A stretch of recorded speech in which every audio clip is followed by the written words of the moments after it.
کہ انسان جس طرح کماتا ہے نا، جس طریقے سے انسان کماتا ہے تو اسی انداز سے پھر وہ مال اس سے نکلتا بھی ہے، خرچ بھی ہوتا ہے اور تباہ بھی ہوتا ہے۔ اگر آپ حلال طریقے سے اپنے مال کو کمائیں گے تو صحیح جگہ پر آپ کا مال خرچ ہوگا، اگر حرام طریقے سے اپنے مال کو کمائیں گے، ناجائز طریقے سے اپنے مال کو کمائیں گے تو آپ کا مال اسی طرح تباہ، برباد اور ضائع ہوگا۔ اس کے لیے ایک چھوٹا سا واقعہ آپ کے سامنے عرض کر دیتا ہوں سمجھنے کے لیے۔ ایک دنیا دار آدمی ایک اللہ والے کے پاس گیا اور جا کر کہنے لگا کہ حضرت یہ میرا مال ہے، یہ مجھے آپ پر اعتماد ہے، یہ آپ اللہ تعالیٰ کی راہ میں صدقہ کر دیجئے۔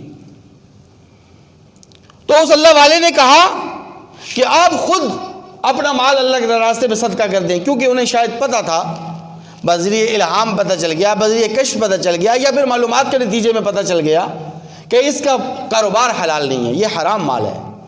تو انہوں نے کہا کہ نہیں، آپ خود صدقہ کر دیجئے۔ انہوں نے اس سے اصرار کیا، نہیں حضرت مجھے آپ پر اعتماد ہے، آپ میری طرف سے یہ صدقہ کر دیجئے۔ جب بہت زیادہ اصرار ہوا، تاکید ہوئی، تو انہوں نے کہا کہ اچھا آپ اس طرح کریں کہ اب یہاں سے جب آپ نکلیں گے تو راستے میں جو بھی آدمی آپ کو ملے گا اس کو آپ اپنا مال صدقہ کر دیں۔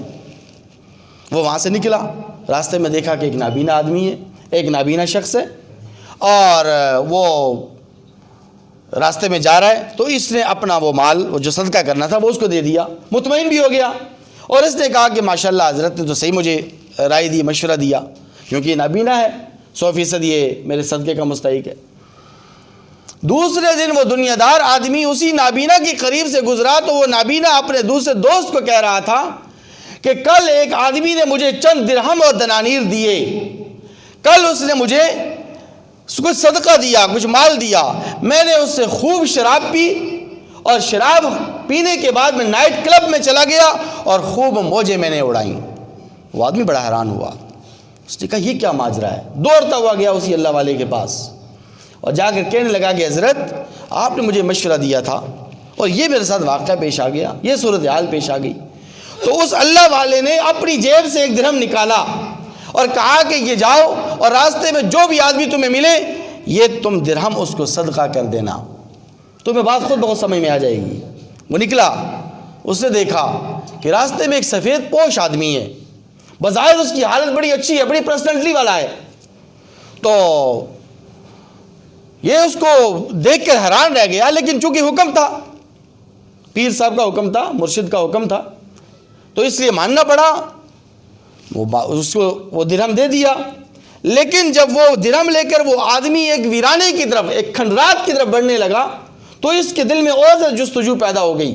اس نے کہا میں دیکھوں تو صحیح کہ یہ جا کہاں رہا ہے۔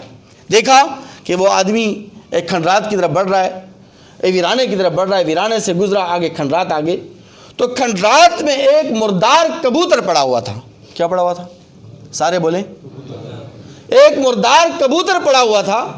تو اس آدمی نے، اس دنیا دار نے اس آدمی سے قسم دے کر پوچھا کہ بتلاؤ مسئلہ معاجرہ کیا ہے، اصل کہانی کیا ہے؟ تو اس سفید پوش آدمی نے جواب دیا کہ میرے بیوی بچے کئی دنوں سے فاقہ کشی کا شکار تھے۔ کس کا شکار تھے؟ بولیں سارے۔ فاقہ کشی کا شکار تھے۔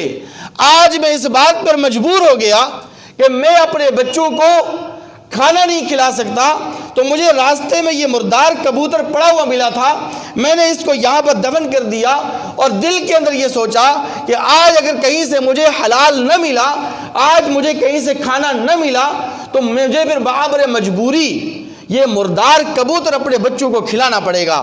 لیکن اب چونکہ اللہ تبارک و تعالی مجھے یہ درہم دے دیا ہے، اللہ تبارک و تعالی میرے بچوں کے لیے کھانے پینے کا بندوبست اور انتظام کر دیا ہے، اس لیے اب یہ مردار کبوتر میرے لیے حلال